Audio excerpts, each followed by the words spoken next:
saya Mutiara Hayati dengan yang belakang 22. Pada kesempatan ini kita akan membahas salah satu fase paling penting dalam sejarah Islam, yaitu masa kenabian Nabi Muhammad SAW di Madinah.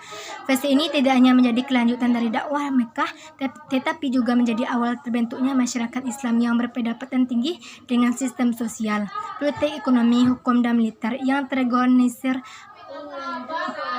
Yang pertama, latar belakang hijrah ke Madinah. Setelah berdakwah selama 13 tahun di Mekah dari tahun 610 Masehi hingga 622 Masehi, Nabi Muhammad SAW menghadapi berbagai bentuk penolakan dan penindasan dari kaum Quraisy.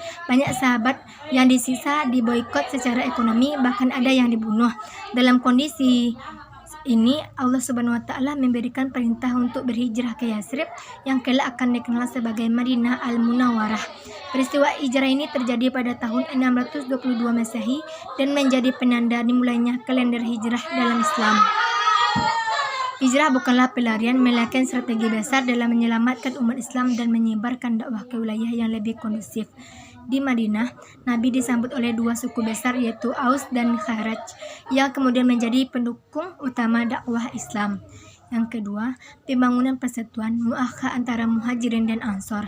Setelah sampai di Madinah, langkah strategis pertama yang dilakukan oleh Nabi adalah mempersaudarakan kaum Muhajirin dan Ansor atau yang disebut muakhah. Kaum Muhajirin adalah umat Islam dari Mekah yang hijrah bersama Nabi dalam kondisi kehilangan harta, benda, rumah, bahkan keluarga. Sementara itu, kaum Ansor adalah pendukung asli Madinah yang bersedia menerima dan menolong kaum muslimin yang datang.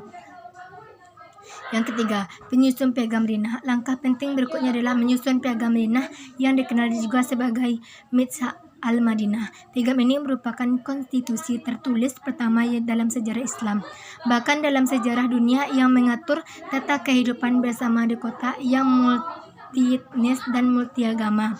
Dokumen ini terdiri dari sekitar 47 pasal dan mengatur berbagai hal penting seperti jaminan kebebasan beragama bagi semua kelompok termasuk Yahudi, larang melakukan kezaliman dan pengkhianatan terhadap komunitas ini. Yang keempat, pembangunan Masjid Nabawi. Setelah menetap Nabi Muhammad SAW membangun Masjid Nabawi, fungsi masjid di masa itu jauh lebih luas dari sekadar tempat ibadah. Masjid Nabawi menjadi pusat pembelajaran dan pendidikan Islam, dapat bermusyawarah, menyelesaikan masalah umat, kontrol pemerintahan Rasulullah SAW. Yang keenam itu pertahanan dan etika perang. Sebagai pemimpin negara, Nabi juga menghadapi berbagai ancaman baik dari luar maupun dari dalam.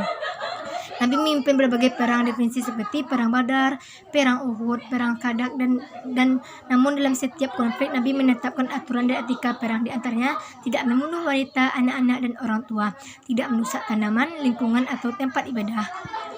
Mungkin cuma itu yang dapat saya sampaikan. Assalamualaikum warahmatullahi wabarakatuh.